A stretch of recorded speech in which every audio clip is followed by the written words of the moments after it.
people of the World Wide Web. So it is a Wednesday, it is another Look What I've Been Watching, and we are up to episode 90. So yep, so I've been doing YouTube 2 years. Obviously you would think that I would have hit 100 now. Obviously this series didn't start out when I first started YouTube. It took a little while for me to incorporate it, so to speak, into the channel.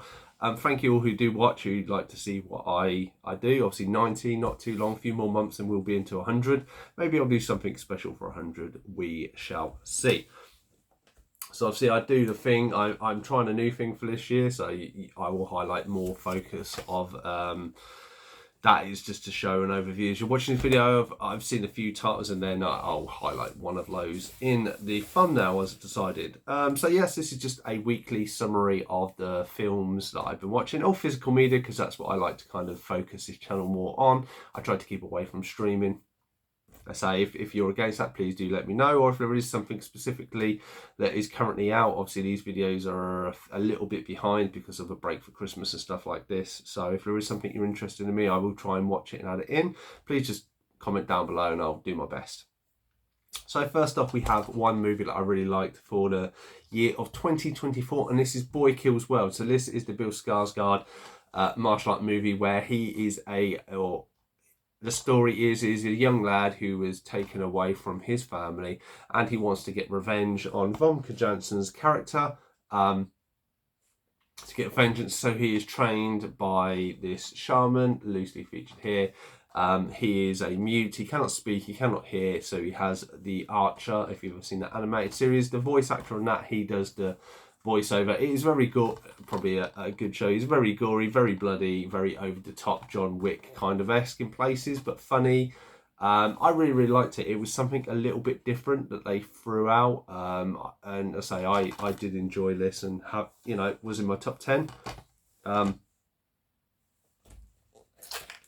Next one, so this is one I bought over the Christmas period. So this is a steelbook of How to Train Your Dragon. So as I got an upgrade, so I'm gifting this to AJ.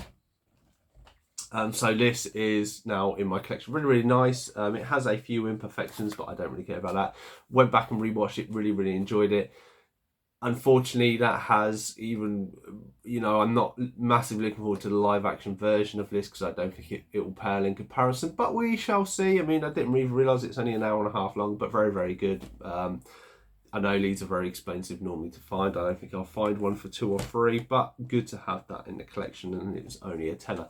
One of the presents my wife bought me over Christmas period was Digimon Adventure Last Evolution. So if you've watched Digimon Tri, which was the 6-parter, this is kind of the final act of the DigiDestined Season 1 with a few characters from Season 2 thrown in there. Obviously there is a connection between Series 1 and 2 if you ever watched the animated series. And basically it is the whole point of they're growing up and that it gets to a point that they're not kids anymore and only kids kind of have Digidestins, and that's how things are. It is a bit of a shame. I have really loved Digimon. It is a series I do want to buy the complete box set of 1 to 4 and rewatch them, and not even realising that there are more series that are out there that just were never translated. But I did enjoy it. It seems that obviously Digimon is popular in Japan and that, but has never, I think, picked up more in the Western world or has been as popular as Pokemon and stuff like that for specific reasons that I want to get into. Next is a movie that I did have. So when you would have seen this, I would have done Culling My Purge.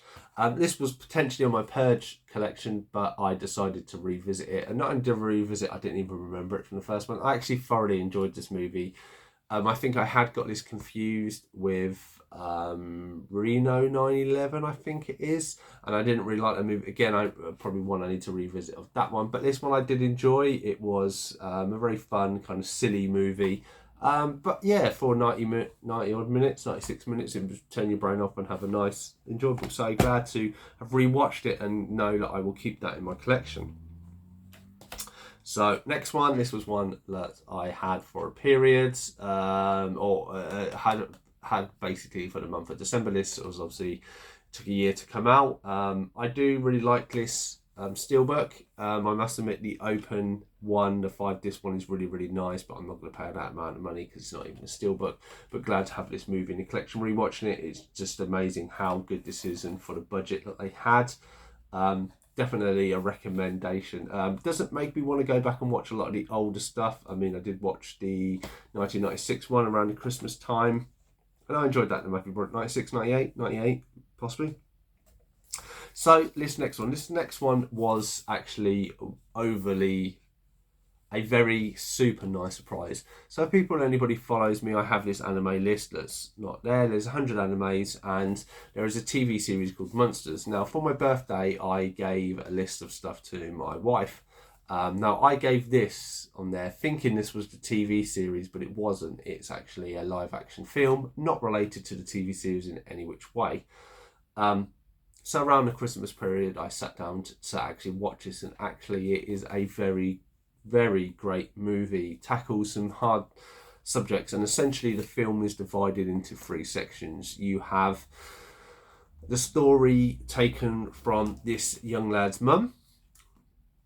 Then you have the story of the teacher that is involved, and I say involved, it's a teacher that they believe stuff is going on. And then the final story is from this young kid's perspective, and essentially it is down to, you believe this kid is being bullied, and obviously you have the mum's aspect of his son's being bullied on, then you have the teacher who they suspect was doing the bullying, and then you have his version. And actually it isn't, it is more about the relationship between these 2 lads. This young lad is classed as a little bit weird. This young lad, he's a bit of an outcast, but wants to get in with the popular boys by picking on this lad. And what actually determines, and is really, really good, is there actually is kind of a very young relationship span between these 2 boys. Obviously, there is no sexual content in there because they're young, but you can see there is the spark of that's who they are. They obviously like each other, but due to the world around them and stuff, it has a very open-ended, I would say, ending, but very, very powerful story, and very, very good. And I'm glad that a mistake by me has actually opened my eyes to this. Really, really good film, would recommend. Then the final one is, I finally managed to finish series 1 and 2 of The Musketeers. Unfortunately, this label was a bit of a pain to get off, so it won't be coming off at this any point. But really, really enjoyed this series. I watched series 1 when I went away, and obviously series 2, it took me a little while to get through, and I'm currently on season 3 as we speak. Only like 3 episodes left to go. But thoroughly enjoyed this series. It was a shame it didn't get anywhere for a 4th. There was some actors that obviously were moved around. Obviously, in the Cardinal obviously is written out after the first series because it's Peter Capaldi, and he went on to Doctor Who. Series 3 had a lot of issues. I think it was 2016 where England had the Olympics, and it was moved around a lot and just didn't get the traction it needed to get the better reviews and the better views for it. So that has been my pickups, or not pick up me's watches. So have you watched any of these? Anything like this you might recommend? Let me know your thoughts and feelings in the comments down below. I've been Cypher Sigma Screen Time, and I shall see you in the next one.